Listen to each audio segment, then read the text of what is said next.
Adillah pada kami tak bodoh, meski memang kami tak pandai. Tapi kami berjanji akan tetap mengkritik sesuai isi hati. Hei penguasa, ini kami rakyat jelata. Engkau ada untuk siapa? Ini kami rakyat jelata, mau sampaikan semua keluh kesah. Bekerjalah dengan hati, pakai empati, jangan banyak intrik, apalagi bikin taktik. Bijaklah dalam membuat peraturan, jangan sampai bikin aturan yang berat sebelah. Jadi, dalam pandangan Susno Duaji, laboratorium forensik Bareskrim hari ini canggihnya luar biasa gitu.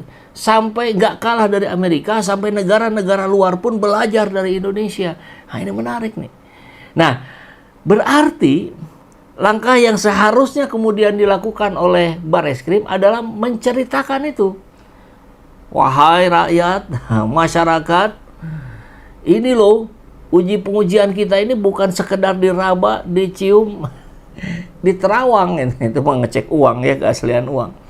Tapi menggunakan sebuah teknologi dengan mesin terkini buatan 2024 misalkan gitu kan, yang dapat memecah warna, yang bisa mengukur berapa usia kertas itu, dan ini hasil ijazah Jokowi, usia kertasnya 40 tahun misalnya. Ini hasil rekannya Jokowi 40 tahun juga. Nah kan begitu.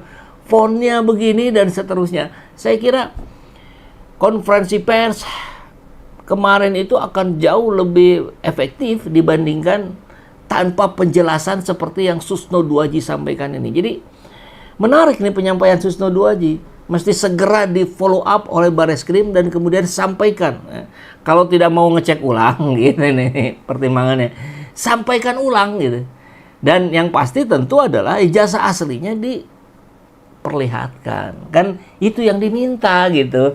Ada memang foto ketika disampaikan kecil gitu ya di layar saat konferensi pers itu, cuman ya itu sekilas sih memang sama dengan apa yang diposting oleh Sandi Utama. Saya tidak memihak di sini, tidak memihak sini. Saya pakai kacamata hukum, yaitu selaku mantan penyidik. Gampang nggak Pak Susno buktikan itu? Gampang sekali. Kenapa gampang sekali? Ini ijazah yang dipersoalkan. Pemilik ijazahnya masih hidup, lembaga yang mengeluarkan masih ada. Ya. Yaitu Universitas Gadjah Mada. Dan UGM ini adalah salah satu universitas yang kredibilitasnya cukup terkenal, bahkan cukup sangat terkenal di Indonesia maupun di fora internasional. Tinggal bagaimana caranya? Ya datang aja ke UGM. Pak, ini ijazahnya beliau ini dilaporkan palsu. Betul Bapak yang mengeluarkan ijazah ini? Mari kita lihat, katanya UGM. Kalau UGM mengatakan palsu, ya udah, Pak Jokowi mau berkelit apapun juga, ya ini yang berhak menjelaskan palsu atau tidak. Lah kalau ini menjelaskan sebaliknya, oh ijazahnya asli, sudah tuntas. Polisi karena masih kurang saksi satu dari UGM, tinggal cari dosennya Pak Jokowi, kan masih ada yang hidup kan. Periksa dosennya sebagai saksi. Pernah nggak punya murid namanya ini? Oh ya pernah. Saya ngajar mata pelajaran ini, oke. Tidak cukup dengan itu saja, tanya teman seangkatannya, Liting 85 kalau nggak salah ya. Kamu Liting 85, pernah nggak punya teman namanya ini? Joko Widodo, kelahiran di Solo tahun sekian-sekian. Oh ya, betul teman saya. Tamat nggak dia? Tamat tahun ini. Oke, sudah cukup buktinya itu semua cukup. Ya, mau apa lagi gitu? Apa lagi? Kalau nah kemudian ini sangat erat kaitannya dengan perkara yang dilaporkan Pak Jokowi.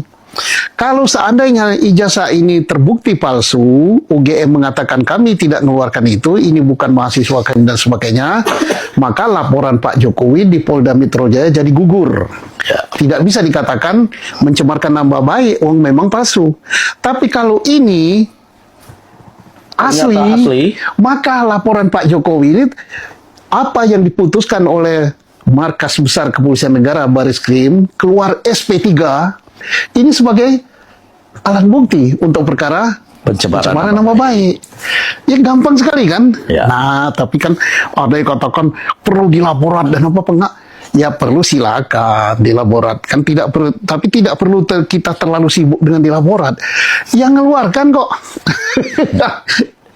Yang ngeluarkan ini lah di laborat itu paling membandingkan antara ijazah Pak Jokowi dengan ijazah lain yang dikeluarkan oleh UGM pada tahun 85. Oh ternyata identik, selesai.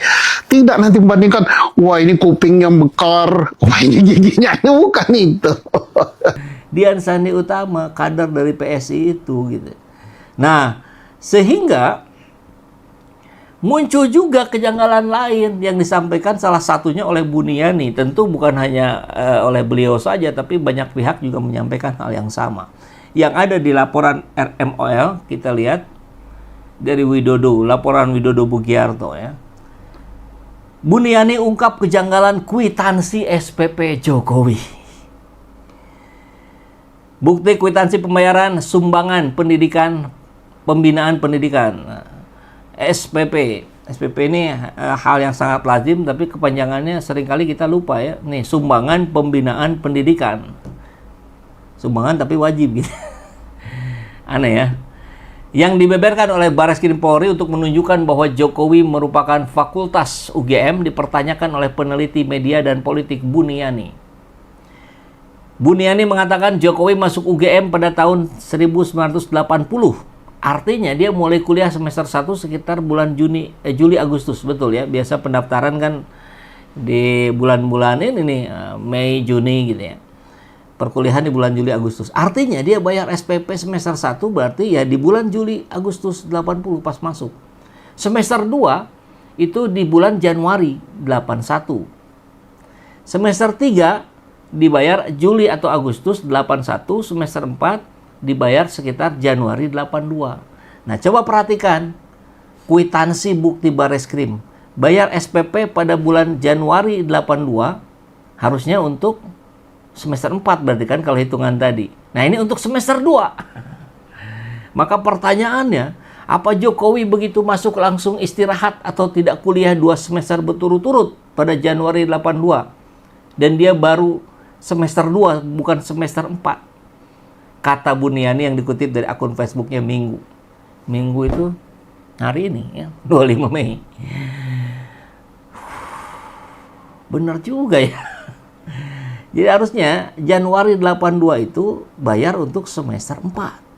Nah ini buktinya untuk bayar semester 2. Tapi kan janggalnya bukan hanya ini, banyak. Data dari Bareskrim ini sangat membingungkan dan janggal. Mungkin ada yang bisa menjelaskan? Oke, alat secanggih apapun hasilnya akan tetap mengikuti maunya si pengguna karena dipakai maybe. Semoga pemalsu ijazah dan pemalsu uang beserta ternaknya dihukum berat seberat-beratnya. Amin. Alatnya canggih tapi mentalnya yang nggak canggih. Oke, kalau bicaranya masalah pengujian, maka biar tidak gaduh, harus ada pihak yang bersengketa biar nggak saling merasa benar. Harus ada pihak yang tidak bersengketa mungkin maksudnya ya, artinya pihak independen. Bagus juga itu ya. Nah, salah satu tanda penyetoran itu atas nama Jokowi ya, pada Januari 82 begitu katanya. Meski begitu, Bareskrim tidak menampilkan foto dokumen ijazah asli Jokowi, melainkan hanya foto momen penyerahan ijazah yang dikatakan asli oleh kuasa hukum Jokowi ke Bareskrim. Nah, yang tak kalah hebat, sahabat, ini netizen langsung mencari tahu gitu. Nah, ini postingan dari Maria. Ya Allah, dasar netizen, gercep banget dapat info siapa sosok yang memberi pernyataan hasil uji digital forensik dari Puslab 4 Bareskrim tentang status ijazah Jokowi. Ini temuan netizen guys. siapa Brigjen Juhandani Raharjo. Simak videonya. Jadi langsung nih diposting nih. Jadi coba kita lihat. Nah, ini yang kemarin menyampaikan di konferensi pers itu ya, Direktur Tindak Pidana Umum Dirtipidum Bareskrim Polri. Nah, kemarin yang menyatakan ijazah Jokowi ini asli, kemudian diuliklah oleh netizen. Nah, diduga sebarkan berita bohong, Brigjen Juhandani dilaporkan ke Propam. Ini dari Ermol nih, nanti kita cek beritanya. Kemudian tidak kalah, yang lain juga ada. Brigjen Juhandani bantah gelapkan barang bukti. Ini Metro TV. Klarifikasi tentang penggelapan sertifikat tanah Brigjen Juhandani. Korban laporkan Dirtipidum ke Propam, minta barbuk dikembalikan. Jadi langsung dicari tahu oleh netizen. Ini luar biasa ya, netizen ini langsung mencari tahu siapa ini Direktur Tindak Pidana Umum Bareskrim Polri ini.